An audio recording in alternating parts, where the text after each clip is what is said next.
చంద్రబాబు గారికి ఆంధ్రజ్యోతి షాక్ ఇస్తోంది. బాబు గారు సూపర్ సిక్స్, సూపర్ సక్సెస్. జ్యోతి కూడా రాసేసింది. ఎడిటోరియల్ కాలంలో రాధాకృష్ణ గారు కూడా రాసేశారు. మరి ఆయన కాలంకి విరుద్ధమా, లేకపోతే అందరి కోసం పైకి ఆ మాట చెప్పి అసలు వార్తలు సిటీ ఎడిషన్లో రాస్తున్నారనమాట. ఆడబిడ్డనిది అందేనా, ఇది సిటీ ఎడిషన్లో రాసిన వార్త. ఒక్క గుంటూరు జిల్లాలోనే ఎన్నికల హామీ అమలు మీద మహిళలందరూ ఎదురు చూస్తున్నారు. 18 నుంచి 59 ఏళ్ల వయసు ఉన్నటువంటి వాళ్ళందరికీ ఊసేలేని 1500 రూపాయల సాయం. గుంటూరు, బాపట్ల, పల్నాడు జిల్లాలో 10 లక్షల మంది లబ్ధిదారు.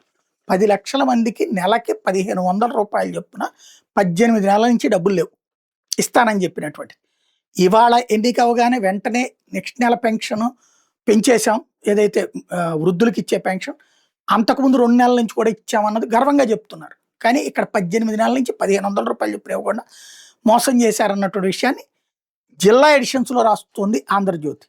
అంటే ఆడబిడ్డ నిధి అయిపోయింది, దాన్ని తీసుకెళ్ళి అదేదో వేరే డెవలప్మెంట్ దీంట్లో పెట్టేసాం, దాని పేరేంటి, పేదవాళ్ళకి పెద్దవాళ్ళకి మధ్యన ఒప్పందం అంటూ చంద్రబాబు గారు అప్పుడు చెప్పేశారు. అప్పట్లో ఇదే జ్యోతి రాసుకొచ్చేసింది, ధనవంతులు తీసుకెళ్లి పేదవాళ్ళకి తలా డబ్బులు ఇచ్చేస్తారని.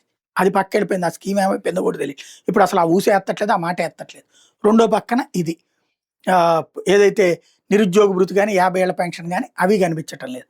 ఇక్కడ ఇప్పుడు సిటీ ఎడిషన్స్లో రాస్తుంది.